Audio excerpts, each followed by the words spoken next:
My name is Chris Gethin, and what I aim to bring to you is inspiration, motivation from clients, everything that will allow you to evolve as a human being. Hello everybody, this is Chris Gethin, and you are listening to the Chris Gethin podcast.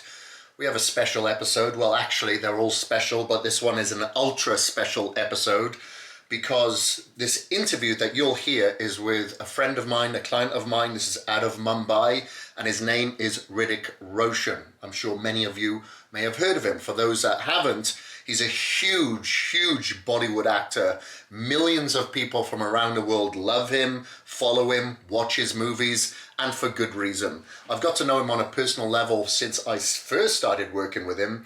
Over 10 years ago now. There's one person that I've agreed to go back and train again recently, and that is Hrithik. And I've had a lot of people approach me, other celebs, other professional athletes, but as you guys probably know, I'm a very busy person.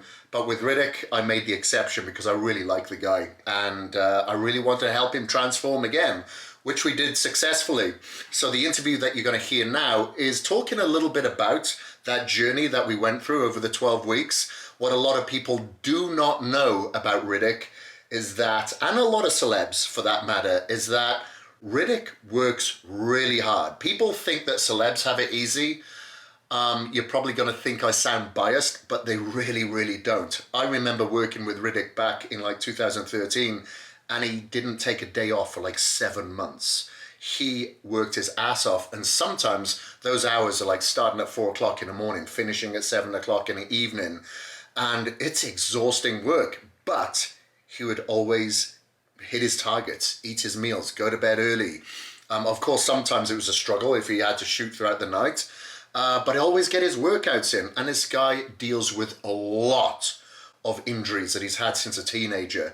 So sit back, get yourself a cup of joe, and I hope you enjoy this interview. We're at the end of the 12 weeks, mate.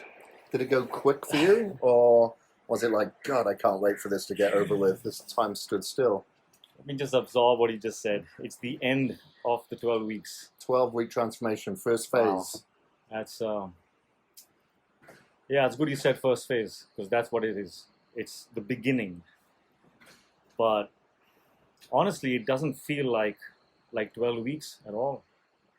It feels like we just started. It feels like it's been, 4 weeks at the max. And I don't know why that is. I've just been so engaged. It's been so engaging. I haven't felt the time, because it's been so entertaining. I've enjoyed this process so much. I think that's what happens when you're enjoying something, that you don't realize how much time has passed. Mm-hmm. I'm really happy.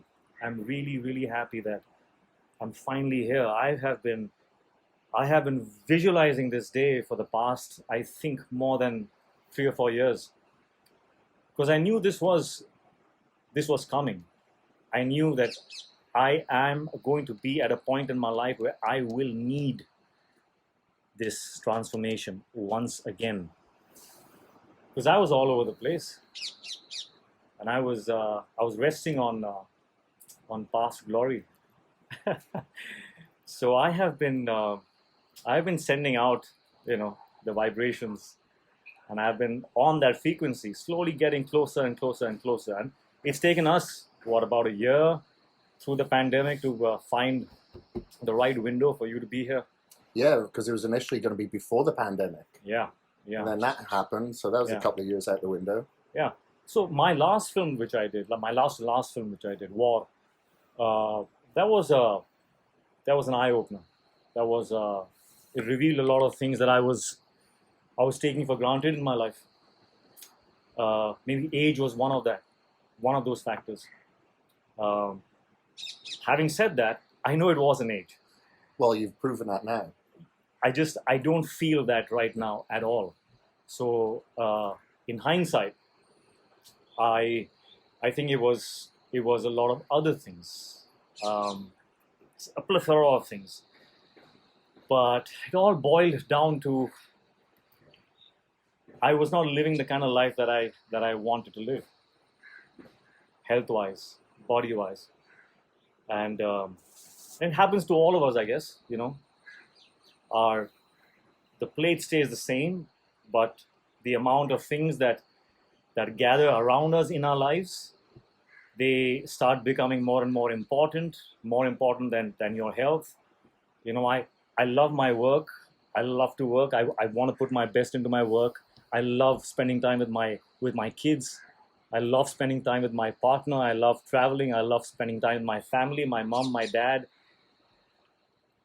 And somewhere along the way, I started feeling it's okay to, rest, relax. I'm playing a blind man. I'm playing a teacher. So I think that's one of the things that I have to remember now.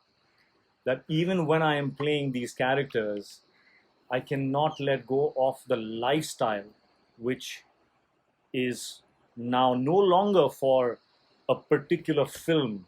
It's not a transformation. This is not as we discussed. This is not a transformation for a film. This is me trying to find the lifestyle that I want to now maintain for the rest of my life. So it's for longevity, and that's what I'm doing this for now. Yeah, because like having that sense of urgency for a movie is good. That's absolutely fine. But if it is just superficial, then what happens? You just regress. You go backwards. Yeah. But you have experienced through the past 12 weeks, and obviously before, how much better that you feel from spiritual space, from a mental space, and physically as well. And that's going to give you the longevity and happiness. That's your reward. Exactly. It's the short-term gratification versus the long-term gratification. And the short-term is great. It comes, it goes, and then after having done that a couple of times, many times, you realize, short-term is not that great. It's the long-term where the joy, where the happiness, where the contentment lies. It's always the long-term gratification. Mm-hmm. And and that takes visualizing, that takes imagination, that takes patience. But there's a shortcut, and the shortcut is, if you enjoy it, then it becomes easy. All right, so now looking back over the last 12 weeks, a lot happened. Obviously you had a movie come out. There was a few things that you can discuss that happened along the way as well. Kind of put us on the back foot. But if there's anything that you could have done differently over the past 12 weeks, what would you have done?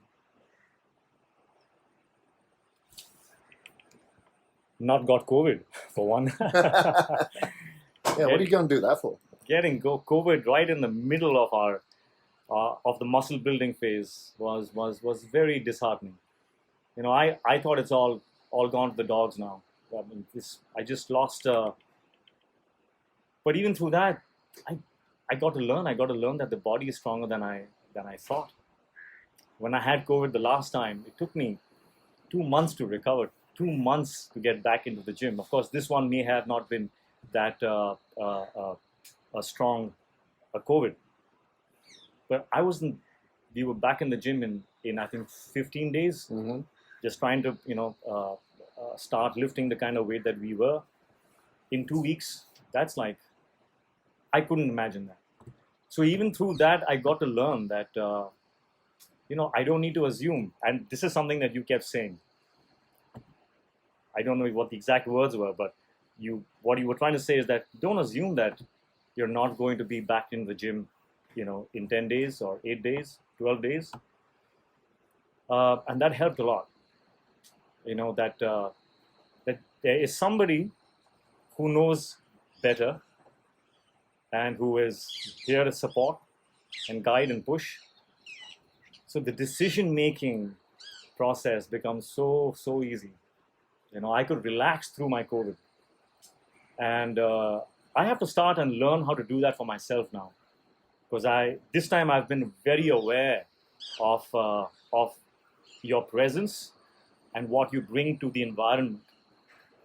the command that you bring, the experience, all of that, yes. But what is it that you're making? What is it that you're doing that's making my life easier? Because I mean, if you just look at it, it's eating and working out. It's simple. You'd say anyone can do it. But no, it's not that. It's not just that. It's a lot of other things. I'm still, I want to sit down and make a note of all the things that that you have made possible for me to be in a kind of state where I am empowered, no matter what. And what was missing when you were not there? What was I not being able to do to bring me into that state where I was feeling empowered all the time? And it's just this. It's the dilemma of not knowing. It's the dilemma of uncertainty. It's the dilemma of decision making. Every decision. Okay, how much weight? Which exercise next?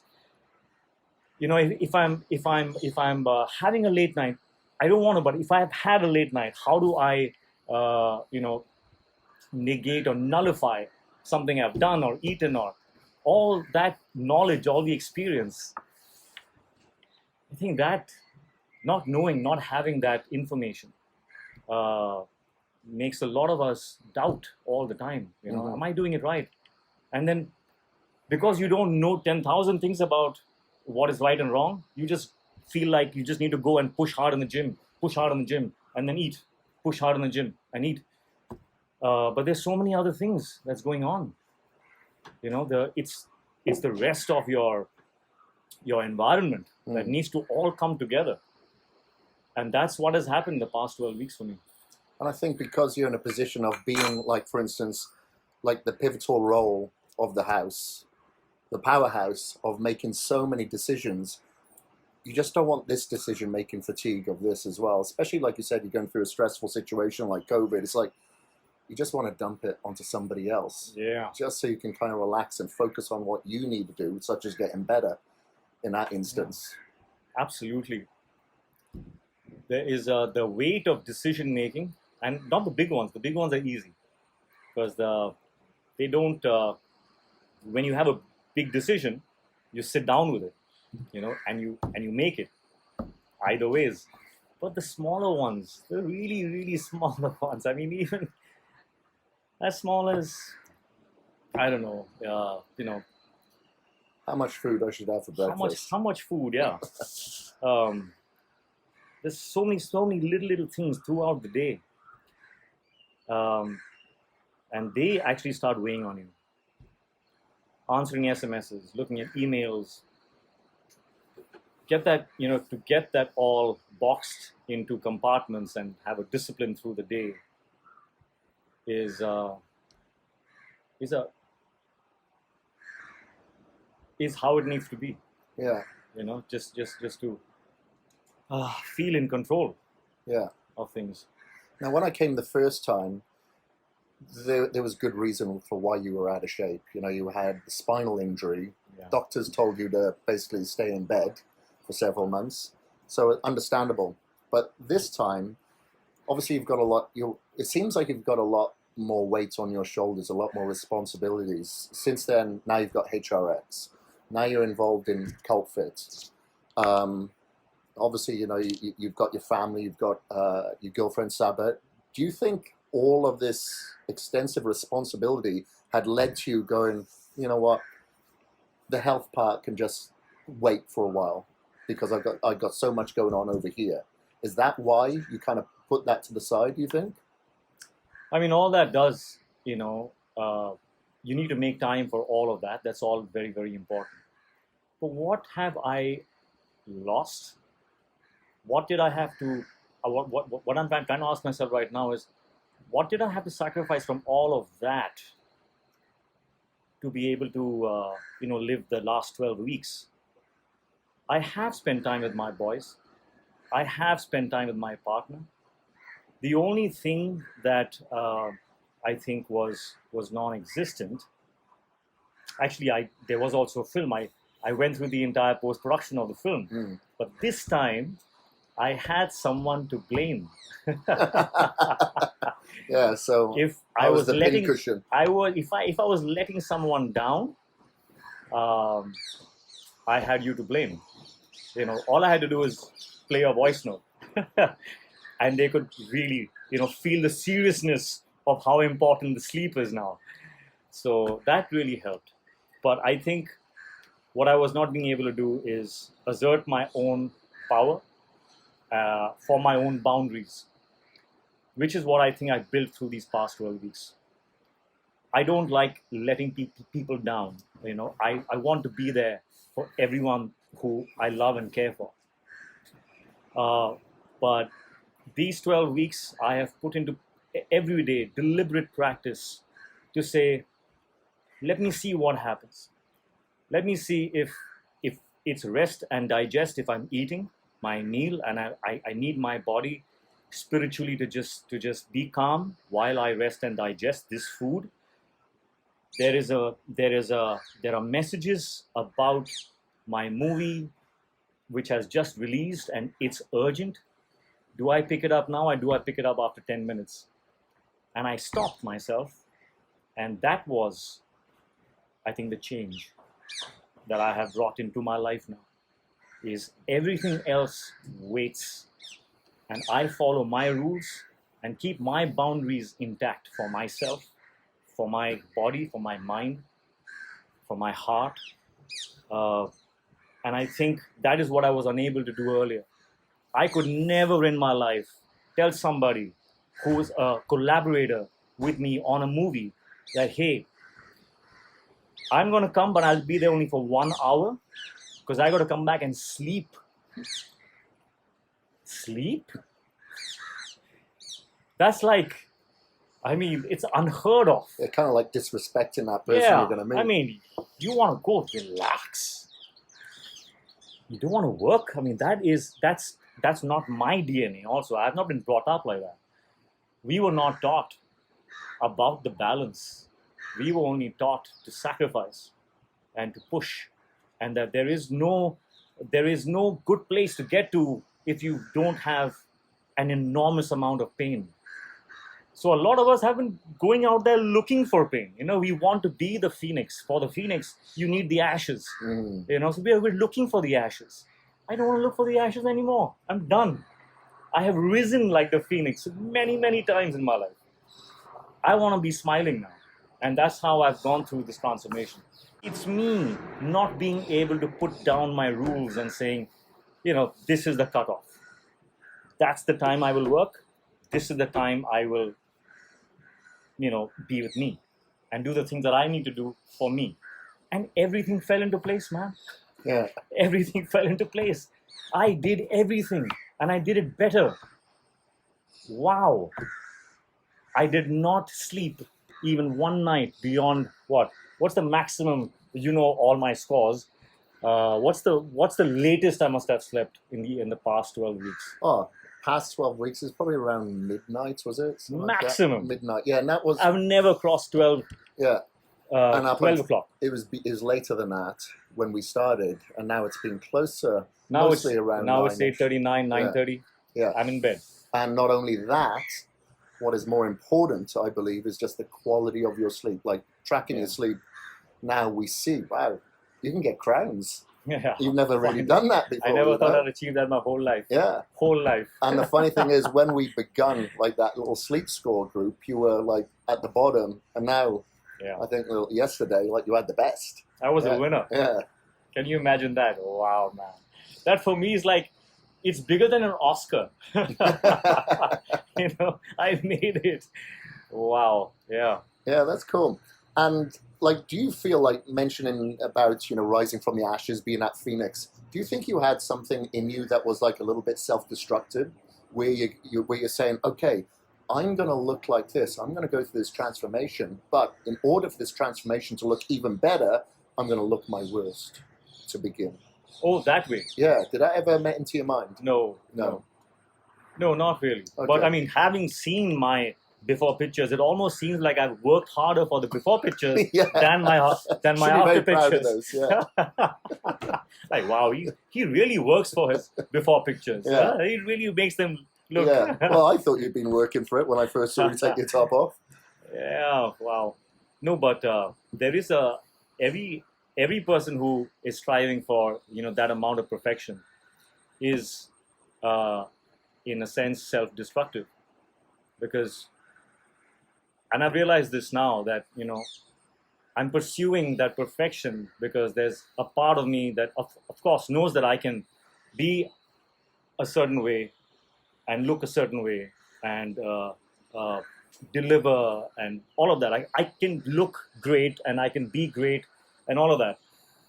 But the way to get there, what is driving me, if it is fear, and if I'm compelled to make up for another part of me that I feel is maybe stupid or not good enough, or just not good enough, if I'm operating from lack, then reaching that point of perfection becomes more important than anything else, and it destroys your well-being, and that's not a healthy space. I still want to be that perfect, but I don't want to come from lack now. I'm accepting that there are parts of me that feel stupid sometimes, that feel ugly sometimes, and that corresponds to me thinking, my inner child thinking, that if I'm like that, then I'm not going to be loved. So it's all because you want acceptability. You want validation. So I am very, very accepting of all my paths now. There's part of me that is is strong and is the driving force and perfection and all of that. And there's another part of me that I feel, that it's the vulnerable part. And I am now going towards wherever I'm going out of that vulnerability. And it's a lot more peaceful. I feel a lot more peace.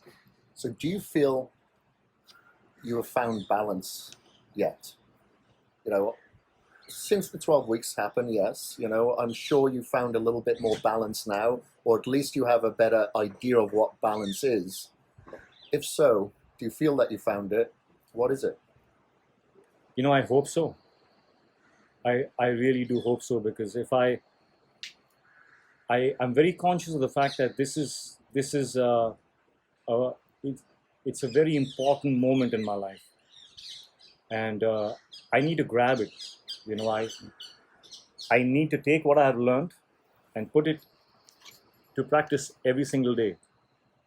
Balance is a word that can be used, misconstrued in so many ways. Like, when you say balance, it could mean, yeah, all right, you can go to the gym and you can have some alcohol. You can go to the gym and you can have some sugar. That could be balance. Healthy balance, then. A healthy balance. But, so what I think is important is that balance cannot be between two extremes. I don't think that works at least for me anymore. No. Because if I try and find a balance between extremes, it's so easy to, if you're subjecting yourself, exposing yourself to those stimulants and sugar, alcohol, a puff of a cigarette, it's like they say, there's no one puff. It's one puff will lead to like a line of 25, 30,000 cigarettes. So there's some things you just cannot do in your life. You should just avoid. And so I am now trying to see, what the spectrum looks like for me, for the balance that I need in my life. How much sugar do I need to have? Of course, smoking and all has been out for years now. So happy about that, man. That has been my biggest struggle. The worst day of my life was when I started smoking at 35, I think. And then you started smoking again later, didn't you? So 35, and then You came to 2012. I was smoking at that time. I thought you was going to say as soon as I come, you started smoking. Then I stopped smoking for Krrish. Yeah. And then after Krrish got done, I smoked for a year and a half again. So it was like a on and off struggle to actually give it up. And I couldn't. Now I have, and it's bliss. Yeah. No longer a slave. And feels really amazing. And I love being around people who are smoking. Now, Funny. yeah, I love it because it just makes me feel free. Empowered. Yeah, empowered and free. And I empathize with them. Yeah. I feel sad. I don't see the point of it. Watching a sunset, and you need this to enjoy it. Yeah. It doesn't make sense anymore. Now, we just finished a shoot downstairs, and obviously one yesterday. And the one thing that keeps coming up in my mind, because you never talk about age. Like, we're both the same age. I never really talk about it. We don't talk about it.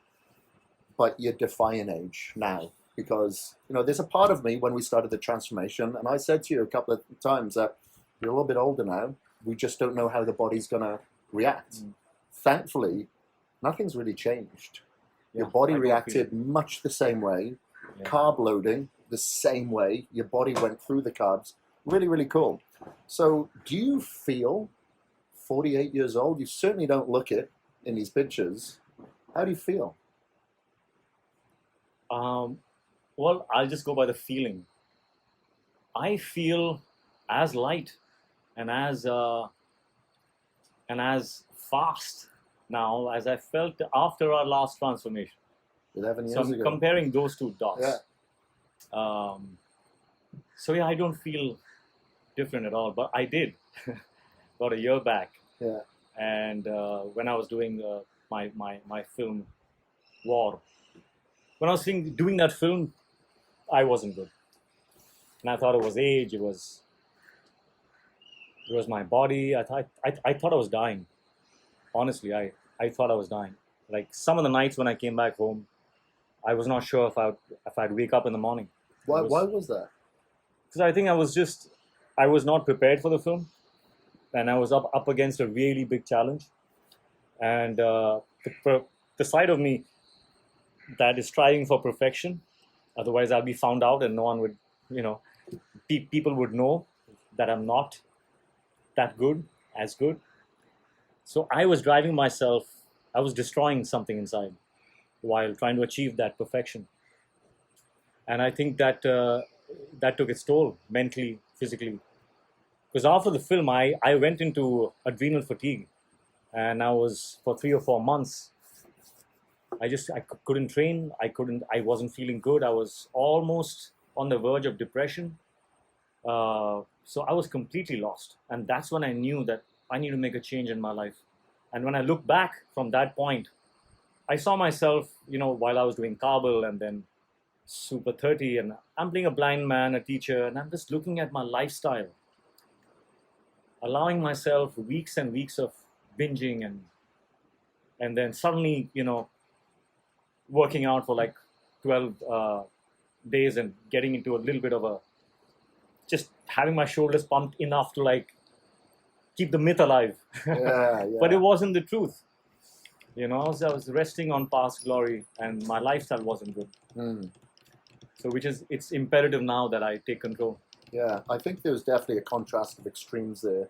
Yeah. Like you said, whether it's fasting to binge or some sort of comfort with chocolate late at night. That's what I'm saying. I thought I was, there was a balance, but I was balanced between extremes. I was fasting, but then I was binging. Yeah. And then I was fasting again, then I was binging. And in my head, the fasting was allowing me to binge. And the binging was something I was doing because I knew I'm going to fast. But it doesn't work like that. It just doesn't work. And I wasn't sleeping. I wasn't sleeping the way I'm sleeping now. So just talking about your injuries, like you've got a lot of injuries that are very, I don't know, you just can't predict them. Very unpredictable. I don't know if it's injuries or if it's just the way my body is. from birth. Yeah, It's well, maybe crazy. it's that. Like, when did these injuries, or when did they start happening, and like what makes them flare up? Honestly, I don't know. Maybe it's some kind of like a rare disease that's not yet been discovered. Because I remember being in like the seventh standard and not being able to attend school because there was like these really sharp pains in my under my kneecap and my knees and my back. I had my first spasm when I was like 13 years old. 30, and then you weren't even participating in sports. Nothing. I just there was a spasm. I had to go to the doctor, and since then it was put in my head that I have scoliosis and there's something wrong with me and all of that. And then the doctor said, you should not think of being an actor because dancing and jogging and action will just put you under the under my knife on the table, and then after that 50-50 chance. I was like, dude. So I don't know what it is. Yeah. But yes, I have got specific injuries. But yeah, the pains in my body, they just crop up, But how many times have I complained of pains in my last transformation and this one? Almost none. I mean, the only issues I've had have not been the kind that I usually suffer from. Which means that if I follow this lifestyle, I'm okay. Yeah, because in the beginning, there was some concerns here. Yeah, I was so scared. I was so scared to lift that weight. Yeah, I was so scared to squat that weight.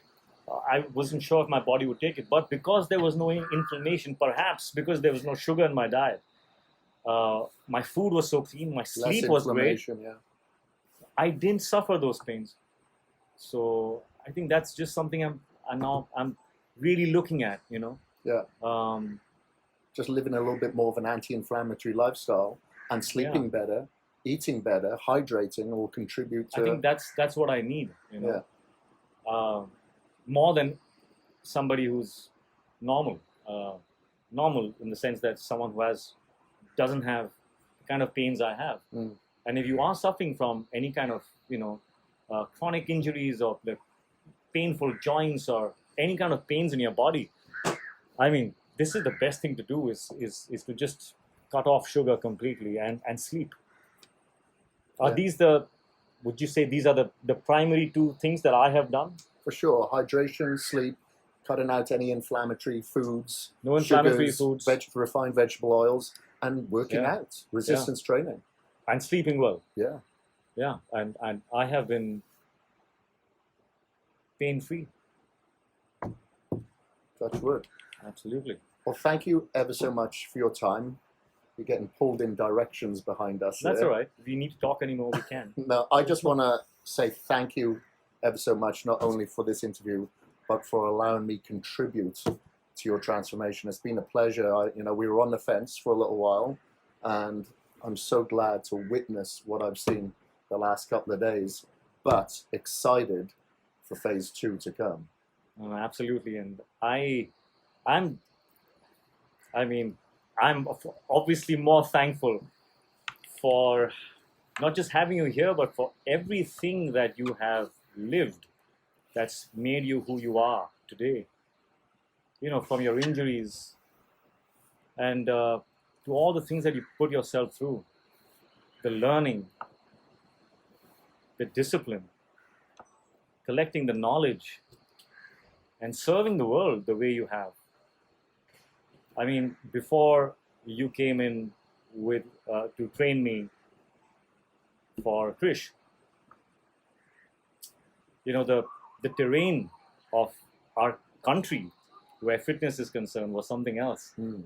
And I think what we did, what you brought, and then through that transformation, what people got curious about and then learned, has actually sprouted the entire fitness revolution that's happened. Right after that, that's a very prominent dot in the chronology of the fitness environment in the country. There's no doubt. A lot of people still talk about it now to this day. And so I think I want to say I manifested you because I needed that in my life. So thank you for every single thing that you have been through that's made you you. That's what I want to say. Appreciate it. Thank you very much. It means a lot. All right. Thank you, brother. All right. Thank you, Appreciate Chris. you, my man. All right. And that is the Chris Gethin podcast. And until next week, we is out. Thank you ever so much for listening. My name is Chris Gethin, and I am out.